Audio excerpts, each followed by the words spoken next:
Good morning विद्यार्थी मित्रों। Chapter number 14 आंकड़ाशास्त्र एमां सौथी पहला प्रस्तावना विषे अभ्यास करीशुं। तो आंकड़ाशास्त्र में माहिती एटले शुं? तो माहिती एटले जे आंकड़ाकीय सत्यों, जे आंकड़ाकीय सत्यों के बिन आंकड़ाकीय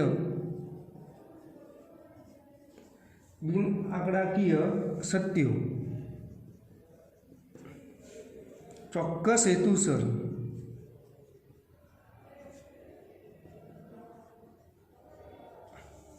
एकत्रित करवामां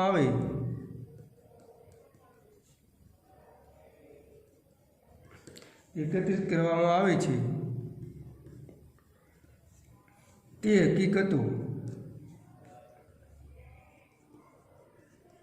हकीकतों अने आंकड़ाओने माहिती कहे छे।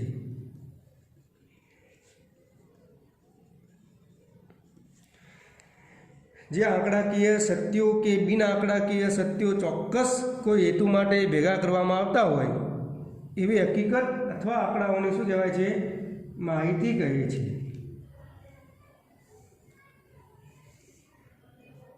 माहितीनुं वर्गीकरण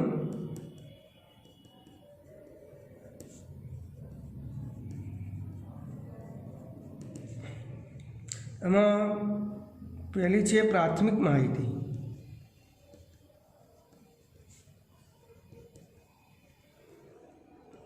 प्राथमिक माहिती कोने कहेवाय?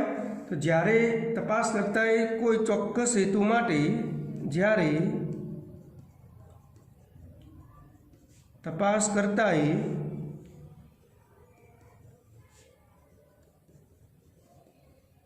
कोई चौक्कस हेतु ध्यान में राखीने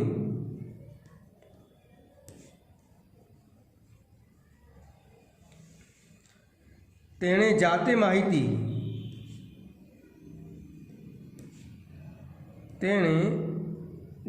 माहिती मेळवी होय तेवी माहितीने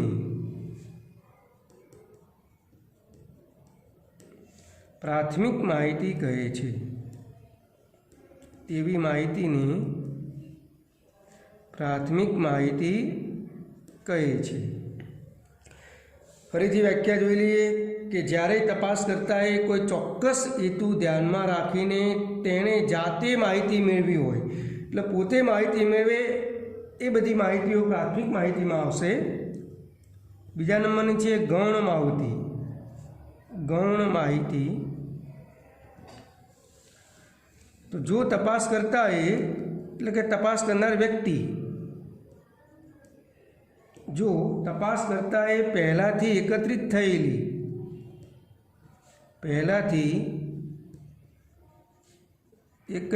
थयेली माहितीना स्त्रोतमांथी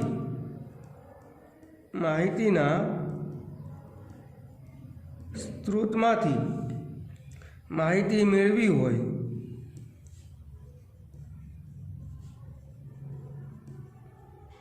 तो आवी माहितीने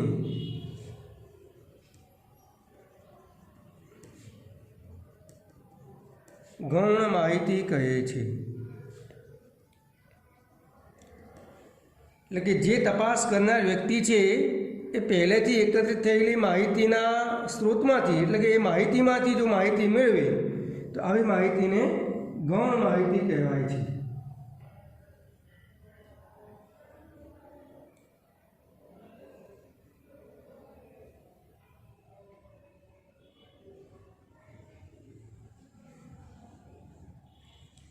चलो आना थोड़ा उदाहरण जोई लीए। अखबार अथवा टेलिविजन मांथी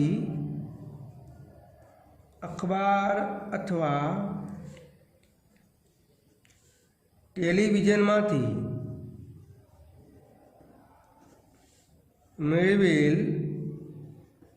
चूंटणीना परिणाम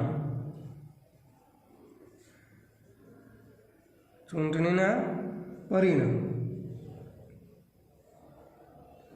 તો આ કેવા પ્રકારની માહિતી કહેવાય? પ્રાથમિક કે ગૌણ?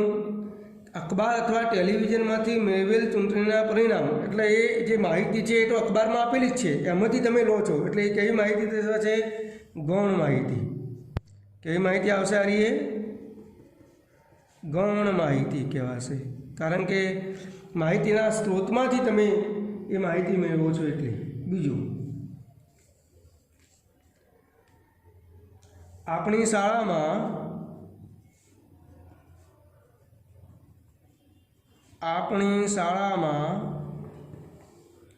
ઉગાડેલ જુદા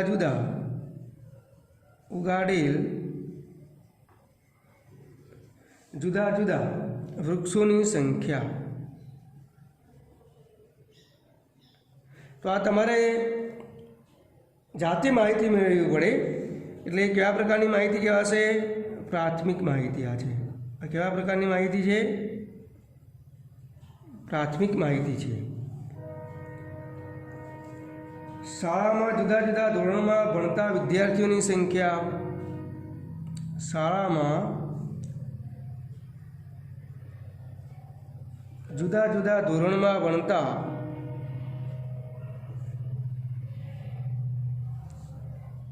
વિદ્યાર્થીઓની સંખ્યા। તો આ કયા પ્રકારની માહિતી છે? શાળામાં જુદા જુદા ધોરણમાં ભણતા વિદ્યાર્થીઓની સંખ્યા એ ગૌણ માહિતી છે, કારણ કે તમને એ માહિતી પહેલેથી જ રજિસ્ટરમાં નોંધ કરેલી હોય, એમાંથી તમારે લેવાની હોય છે, એટલે કેવી માહિતી કહેવાશે? ગૌણ માહિતી કહેવાશે। વિદ્યાર્થી મિત્રો, હવે આગળ જોઈએ વિસ્તાર। માહિતીનો વિસ્તાર કોને કહેવાય? વિસ્તાર તો માહિતીના, તમને જે માહિતી આપેલી છે તો માહિતીના મહત્તમ અને ન્યૂનતમ મૂલ્યોના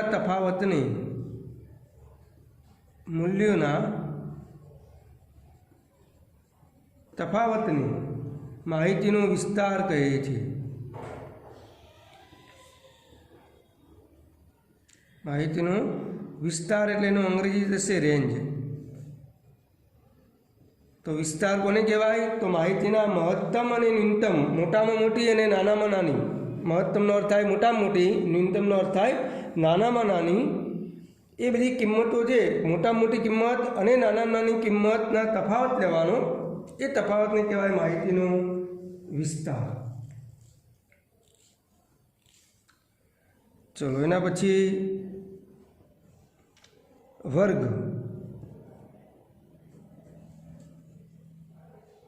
એટલે કે ક્લાસ। વર્ગ અથવા વર્ગ અંતરાલ। વર્ગ અથવા એનું બીજું નામ છે વર્ગ અંતરાલ। તો વર્ગ કોને કહીશું? તો મોટી સંખ્યાની માહિતી રજૂ કરવા માટે મોટી સંખ્યાની માહિતી રજૂ કરવા માટે વાચક સરળતાથી સમજી શકે, વાચક સરળતાથી સમજી શકે તે માટે જૂથોમાં ગોઠવવામાં આવે છે। એ માહિતીને જૂથોમાં ગોઠવી દેવાની છે, તે માટે જૂથોમાં ગોઠવવામાં આવે છે। આ જૂથોને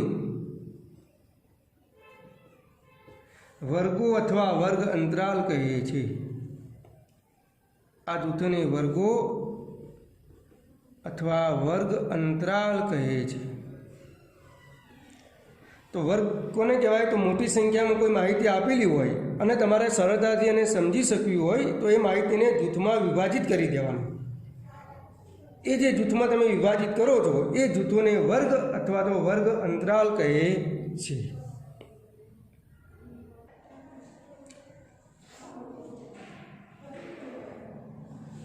एना पछी दरेक वर्गनी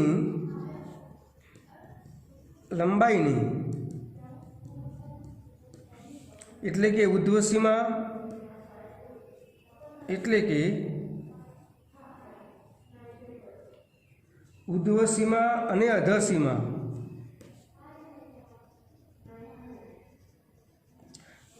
ना तफावतने वर्ग लंबाई कहे छे। वर्ग लंबाई अथवा तो पહોળાઈ कहे छे।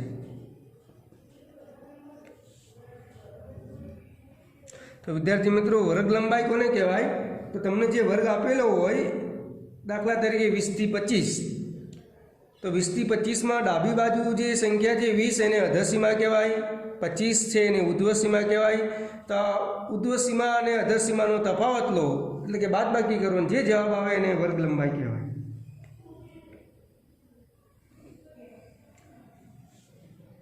દરેક વર્ગની નાનામાં નાની સંખ્યાને દરેક વર્ગની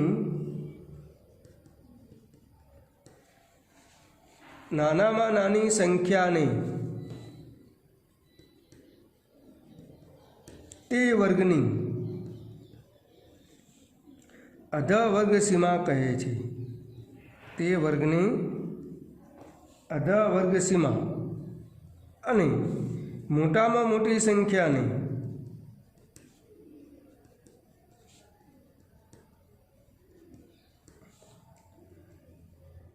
ऊर्ध्व वर्ग सीमा ऊर्ध्व वर्ग सीमा कहे छे। दरेक वर्गनी नानामां नानी संख्या होय एने कहेवाय अध वर्ग सीमा, मोटामां मोटी जे संख्या छे एने कहेवाय ऊर्ध्व वर्ग सीमा।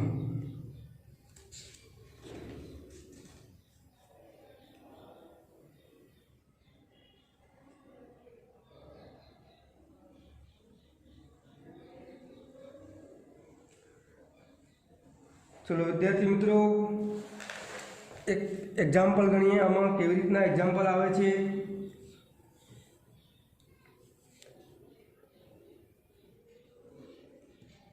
पहला उदाहरण गणीए। एक गणितनी एक कसोटी में गणितनी एक कसोटी में 10 विद्यार्थीओए मेळवेला गुण नीचे प्रमाणे छे। 10 विद्यार्थीओए मेळवेला गुण नीचे प्रमाणे छे। गुण आपेला है तमने 55, 36, 95, 73, 60, 42, 39, 32,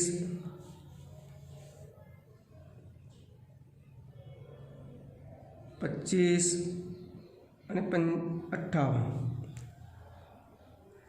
10 विद्यार्थीना गुण आपेला है। तो माहितीनो विस्तार शोधो। तो माहितीनो विस्तार शोधो। तो विद्यार्थी मित्रों माहितीनो विस्तार शोधवा माटे तमने आगळ में लखायेलुं छे कि आपेल माहितीनो महत्तम मूल्य अने न्यूनतम मूल्यना तफावतने माहितीनो विस्तार कहे छे। तो अहींया लखीशुं महत्तम मूल्य बराबर मोटामां मोटी किंमत कई छे आमांथी? तो मोटामां मोटी किंमत छे 95। न्यूनतम मूल्य नानामां नानी किंमत कई छे 25। माटे माहितीनो विस्तार बराबर महत्तम मूल्य माइनस न्यूनतम मूल्य। એટલે કે મોટી કિંમતમાંથી નાની કિંમત બાદ કરો। 95 માઇનસ 25 બરાબર કેટલા આવશે? 0.70। તો માહિતીનો વિસ્તાર કેટલો થયો વિદ્યાર્થી મિત્રો? 70 થયો।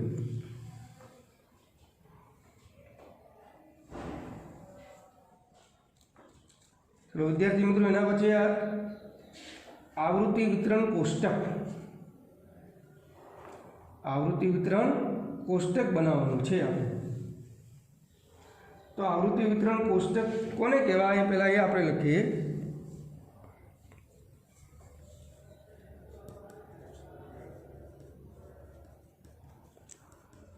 आवृत्ति वितरण कोष्टक તમને રકમ આપેલી છે। દરેક વર્ગની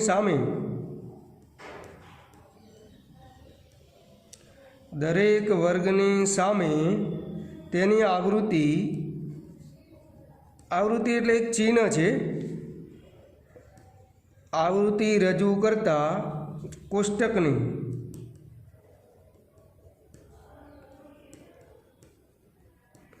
वर्गीकृत आवृत्ति, कोष्टक ने वर्गीकृत आवृत्ति वितरण कोष्टक कहे छे।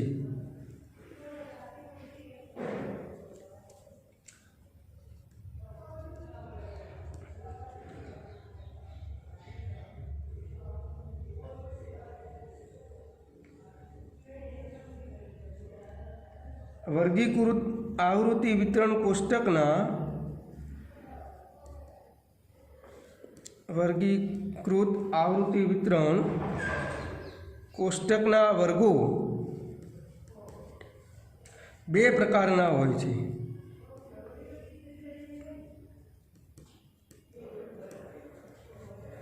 एक पहलो वर्ग छे परस्पर अनाच्छादित वर्ग, परस्पर अनाच्छादित वर्ग, અને બીજો વર્ગ છે સતત વર્ગ એટલે સતત વર્ગો।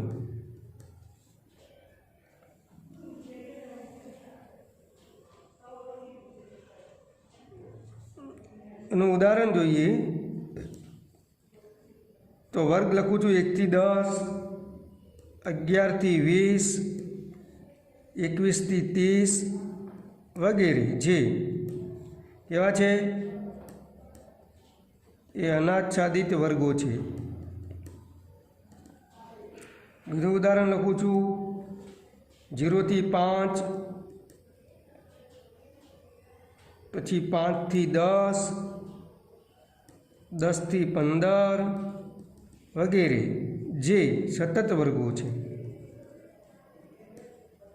તો વિદ્યાર્થી મિત્રો ટૂંકમાં કહી દઉં 1 થી 10, 10 પછી અહીંયા 11 થી વર્ગ ચાલુ થાય છે, પછી આ 21 થી ચાલુ થાય છે એટલે અહીંયા 10 પછી 11 આવતો હોય તો એને કહેવાય અનાચ્છાદિત વર્ગ। અહીંયા જુઓ 0 થી 5, પછી 5 ફરીથી શરૂ આવે છે બીજા વર્ગમાં, એટલે પહેલા વર્ગની ઉધ્વ સીમા એ બીજા વર્ગની જો અધર સીમા હોય તો એને સતત વર્ગ કહેવાય છે।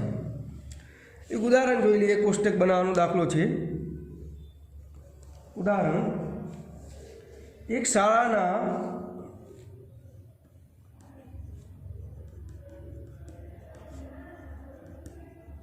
ધોરણ 5ના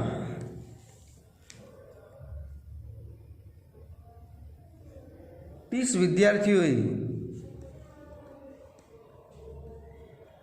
વિદ્યાર્થીઓએ મેળવેલ ગુણ નીચે મુજબ છે। 10, 20, 36, 10, 20, 36, 92, 95, 40, 50, 56, 60, 70, 92, 88, 80, 70, 72, 70, 36, 40, 36 ફરીથી 40, 92, 40, 50, 50, 56, 60, 70, 60, 60 અને 88। તો આપેલ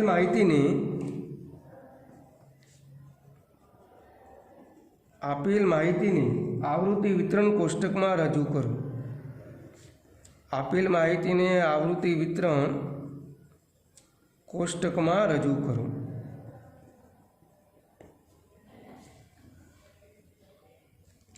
તો વિદ્યાર્થી મિત્રો, તમને જે ગુણ આપેલા છે એમાં સૌથી નાનામાં નાની સંખ્યા કઈ એ શોધી કાઢો। તો નાનામાં નાની સંખ્યા છે 10 અને મોટામાં મોટી સંખ્યા છે 95। તો આપણે કોષ્ટક બનાવીએ તો પહેલું ખાનું પાડીશું ગુણ, પછી બીજું ખાનું વિદ્યાર્થીઓની સંખ્યા, બીજું ખાનું કયું પડશે? વિદ્યાર્થીઓની સંખ્યા એટલે કે આવૃત્તિ। તો સૌથી નાનામાં નાનો ગુણ છે 10 આપેલો છે। હવે તફાવત 10 ગુણ છે। હવે જુઓ અહીંયા 10 છે, પછી એના કરતાં થોડી વધારે ગુણવાળા કેટલા છે? 20 છે, પછી 36 ગુણ આપેલા છે, એ બધા લખવાના છે ગુણ તમારે। પછી 40 ગુણ છે, 50 છે, પછી 56 છે, પછી 60 છે, 70 છે, પછી 72 છે, પછી 80 છે, પછી 88 છે, પછી 92 છે, અને સૌથી વધારે ગુણ 95 છે। એટલે ગુણ સૌથી ઓછા ગુણવાળા 10 છે, પછી 20 ગુણવાળા છે, પછી 36 છે। એ 36 કેટલા વખત છે એ આપણે નહીં જોવાનું, એ પછી લખીએ છીએ। તો વિદ્યાર્થી મિત્રો આ ગુણ લખાઈ ગયા। હવે વિદ્યાર્થીઓની સંખ્યા જુઓ, 10 ગુણવાળા વિદ્યાર્થીઓ કેટલા છે? તો એ તમારે આ જે ગુણ આપેલા છે એમાં જોવાનું। તો 10 ગુણવાળો વિદ્યાર્થીની સંખ્યા 1 જ છે, એટલે આવૃત્તિ 1 જ આવશે। 20 ગુણવાળો જુઓ અંદર આ જે ગુણ આપેલા છે તો એ પણ 1 જ છે। 36 ગુણવાળા જુઓ વિદ્યાર્થીઓ, 36 ગુણવાળો આ એક વખત છે, એક 2 વખત છે, અને એક 3 વખત છે। તો 36 ગુણ માટે આવૃત્તિની સંખ્યા કેટલી લખાશે? 3 લખાશે। પછી વિદ્યાર્થી મિત્રો જુઓ 36 પછી 40 ગુણ, તો 40 ગુણ તમને 4 વખત આપેલા હશે, 1 2 3 અને 4। તો 4 છે, એને આવૃત્તિ 4 થાય। 50 ગુણ માટે તમને આપેલું છે, જોઈ લો અંદર 3 છે। 56 ગુણ માટે 2 આપેલા છે। 60 ગુણ માટે 4 છે। 70 માટે પણ 4 છે। 72 માટે 1 છે। 80 પણ 1 જ વખત આપેલો છે। 88 2 વખત આપેલા છે ગુણ। 92 3 વખત આપેલા છે, અને 95 1 વખત આપેલા છે। વિદ્યાર્થી મિત્રો ટોટલ વિદ્યાર્થીઓ કેટલા હતા? 30। તો અહીંયા પણ સરવાળો 30 થવો જોઈએ। 2 3 ને 2 5, 5 ને 4 9, 9 3 12, 12 ને 2 14, 14 ને 4 18 ને 4 22, 23 24 ને 2 26, 29 ને 1 30। આ નીચે સરવાળો થવો જોઈએ તમારા વિદ્યાર્થીઓની સંખ્યા જેટલો। એટલે એનો અર્થ કે તમે જે આવૃત્તિ લખી છે એ સાચી લખી છે। તો વિદ્યાર્થી મિત્રો આ તમારો આવૃત્તિ વિતરણ કોષ્ટક તૈયાર થઈ ગયું। આ રીતે દરેક દાખલા આપણે ગણવાના છે।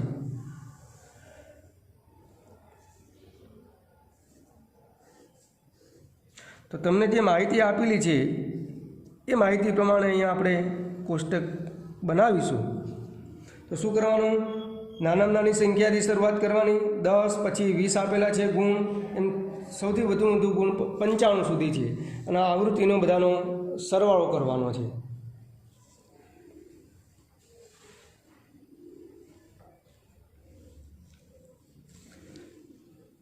ચલો બીજો એક એક્ઝામ્પલ ગણીએ।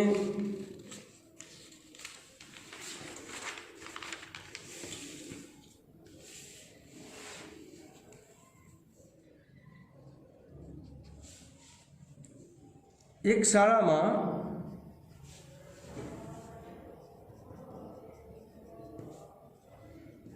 ધોરણ 9ના 20 વિદ્યાર્થીઓએ મેળવેલ ગુણ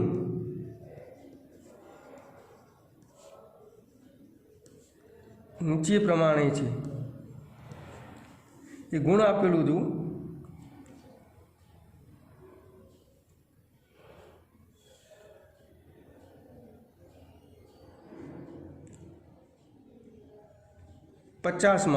પચાસમાંથી કેટલા ગુણ મેળવેલા છે? તો 20, 15, 12, 8,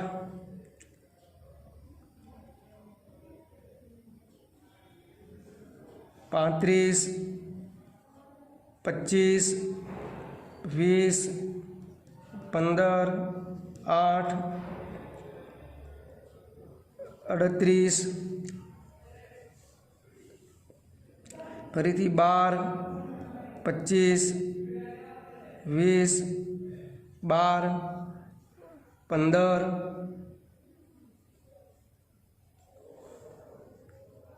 12, 8, 38, 35 અને 20 આ 20 વિદ્યાર્થીના ગુણ થઈ ગયા। 3, 4, 5, 6, 7, 8, 9, 10, 11, 12, 13, 14, 15, 16, 17, 18, 19 ને 20। તો આપેલ માહિતીની આવૃત્તિ વિતરણ કોષ્ટકમાં રજૂ કરો। આપેલ માહિતીને આવૃત્તિ વિતરણ કોષ્ટકમાં રજૂ કરો। તો વિદ્યાર્થી મિત્રો અહીંયા આપણે સોલ્યુશન અહીંયા લખીશું ગુણ, અહીંયા આવૃત્તિ જ લખીએ ખાલી। ચલો સૌથી ઓછા ગુણ કેટલા છે? 8 છે, તો પહેલાં અહીંયા 8 લખીશું। 8 પછી વધુ થોડા ગુણ ધરાવતા 12 છે, 12 પછી 15 છે, 15 પછી વિદ્યાર્થી મિત્રો જુઓ અહીંયા 20 છે, 20 પછી 25 છે, 25 પછી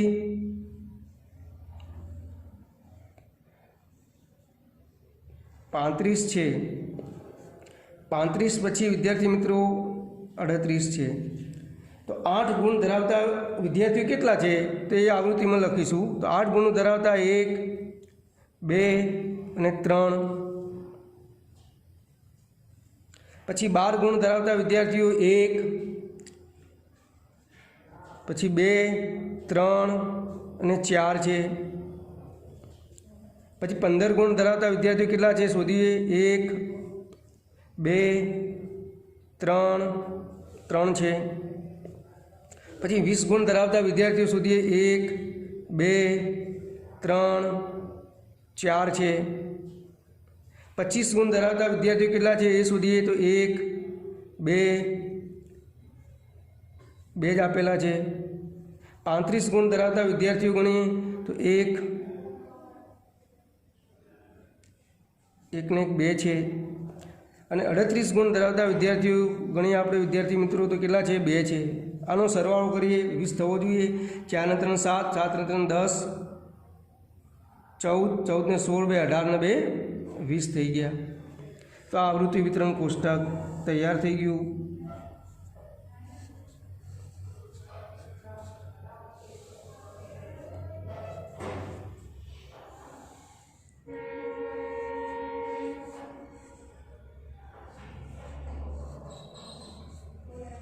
તો તમારા કુલ 20 વિદ્યાર્થીઓ હતા એ આવૃત્તિનો સરવાળો 20 થવો જોઈએ। તો વિદ્યાર્થી મિત્રો આ જ પ્રમાણે એક તમને હોમવર્કમાં એક એક્ઝામ્પલ આપું છું, એ જાતે ગણજો।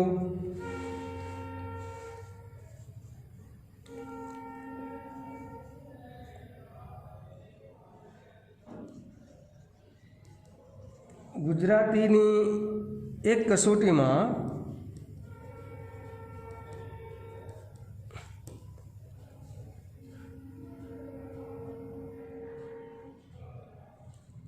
ત્રીસ વિદ્યાર્થીઓએ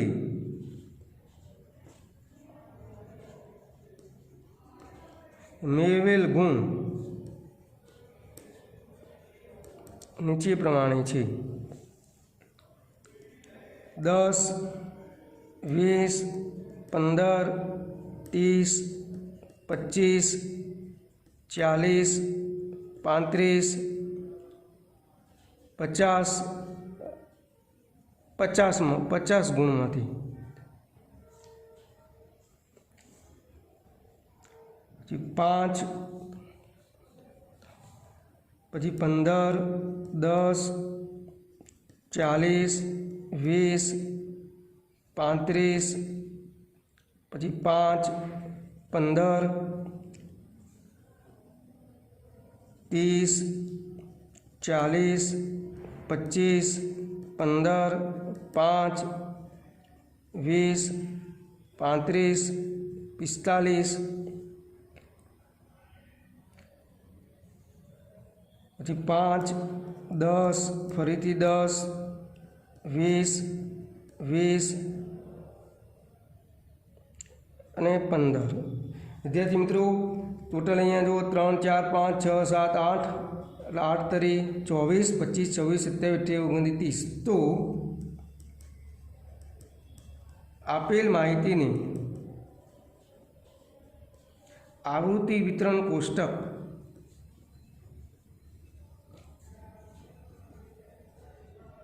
માં રજૂ કરો. તો તમારે આ માહિતીને આવૃત્તિ વિતરણ કોષ્ટકમાં રજૂ કરવાની છે. ઓકે, આટલા સુધી આજે. તો વિદ્યાર્થી મિત્રો આપણે શરૂઆતમાં જોયું હતું કે વિસ્તાર કોને કહેવાય. તો આપેલ માહિતીના મહત્તમ મૂલ્ય અને ન્યૂનતમ મૂલ્યનો જે તફાવત છે એને વિસ્તાર કહીએ છીએ.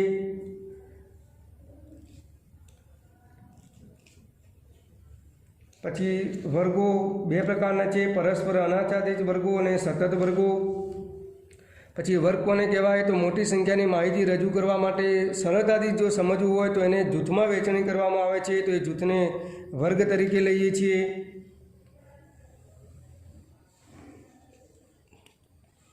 ચલો, થેન્ક યુ.